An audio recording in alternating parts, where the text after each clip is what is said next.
Өткен сабақта біздер қандай тақырып өттік? Дұрыс айтасыңдар. Дос туралы сабақ өткен болатынбыз. Олай болса, ендігі кезекте тақырыпқа назар аударайық. Бұрынғы ерте заманда жануарлар жыл басына таласып. Бұл оқиға былай болған екен.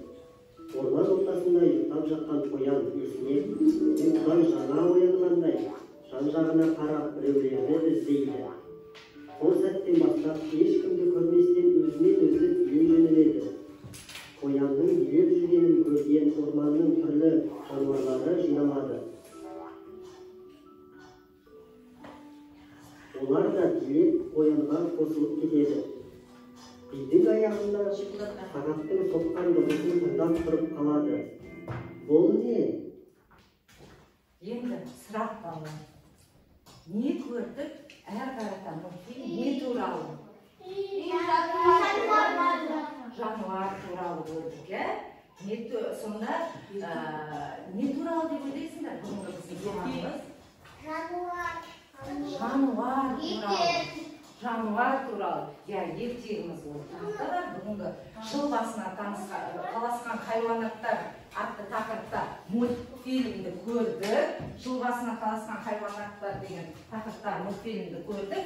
Және біздер ол мультфильмнің ішінен жануарлар көрдік. Бүгінгі яғни біздің сабағымыздың тақырыбы менің сүйікті жануарларым деп аталады.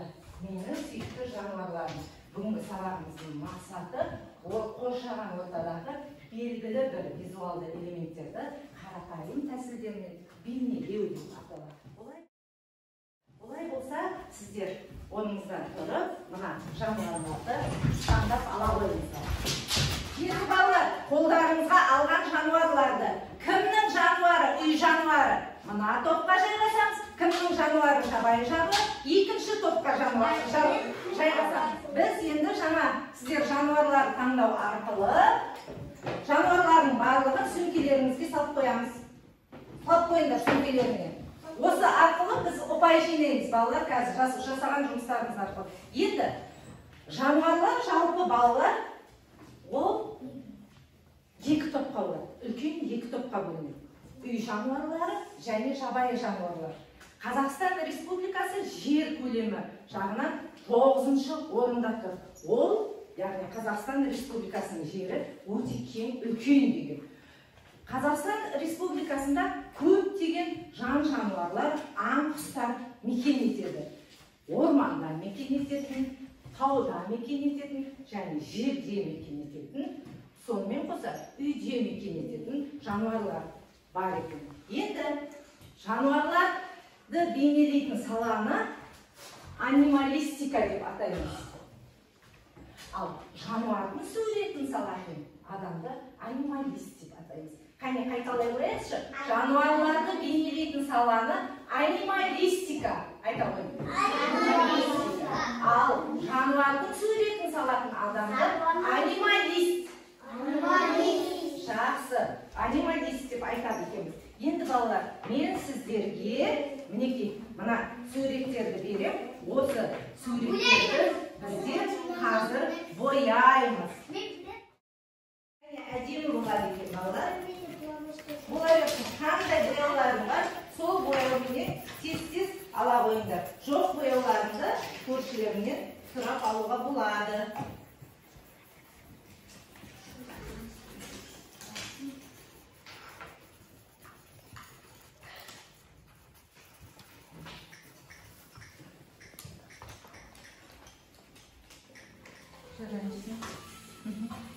Бетін қандай қарға басын ба?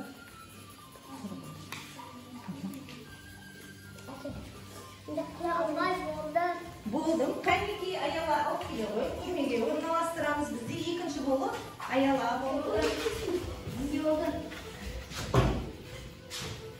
Аяланың аты. Аттан жазбайсың. Әкелі. Мана.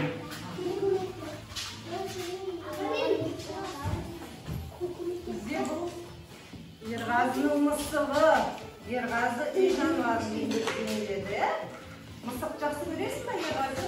Сабыржан болды. Сабыржанды біз жануар деген бағалаймыз. қалтаңа дорбаңа салып қоя қой. Болды па? Балалар, жаңа біздер сурет бояп шаршап қалған шығармыз. Келесі сіздерді сергу үшін мынадай тапсырма беремін. Мен сіздерге жануарлардың дауысын тыңдатам, сол тек бір адам ғана қолын көтеріп жауап береді. Хали, айта ғой. Дұрыс айтасың. Тоқта, болды? Айлина, көтер. Құстың, балапанның дауысы екен. Тоқта.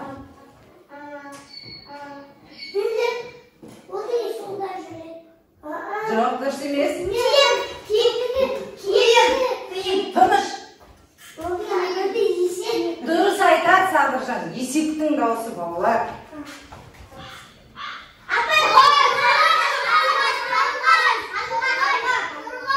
Дұрыс айтады. Сұлтан дұрыс айтады. Қарғаның дауысы екен. Сұлтанның жауабы дұрыс. Қарғаның дауысы. Келесі жұмысымыз біздерде енді оригами деген жұмыс бар, иә? Балалар, қағазбенен жұмыс. Оригами дегеніміз мына қағазды тек қана бүктеу арқылы жұмыс жасаймыз. Қазір біз тағы бір жануардың бейнесін оригами әдісі арқылы бейнелейміз.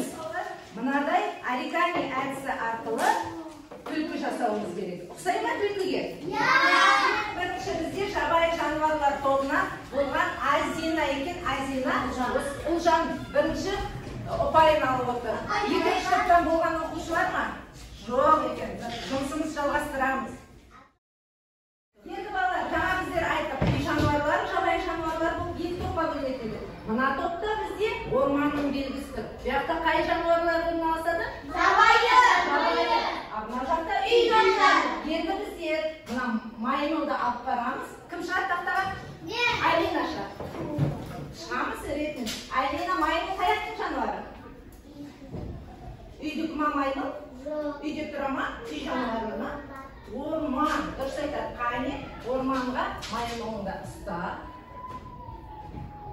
Барды ма? Дұрыс, барды.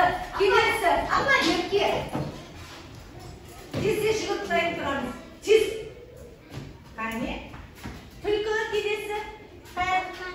Орман. Қойын болуын бекін. Аламыз. Дұрыс. Келесі. Сұлтан.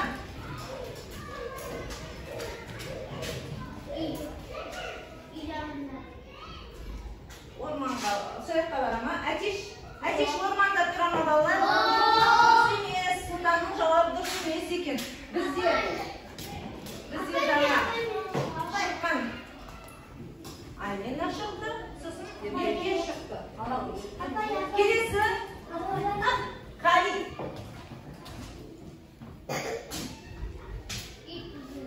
Жарайсың. Келесі Ұлжан.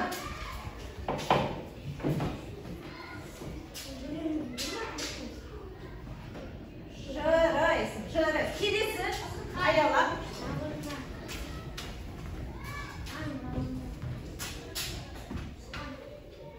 Имран. Жалғасайын тұр. Жалғасай. Мына жаққа қарай алып, неге алысқа қарай. Қаяқта? Арыстан жолға саяңда тұр. Апар.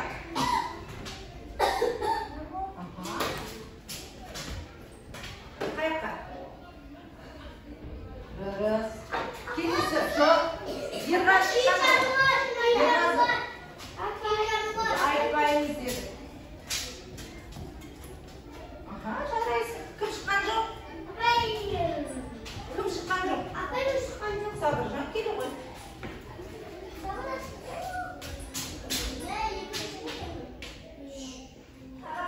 Ең көп жарысқа қатысқан Ұлжан 4 ұпай жинаған, Сабыржан 4 ұпай жинаған, Айлина 4 ұпай және Қали 4 ұпай жинаған екен. Жарайсыңдар балалар. Енді біздің алдымызда не көріп тұрмыз балалар? Кенгуру. Енді осы кенгурудың айырмашылығы қандай ерекше аң. Баласы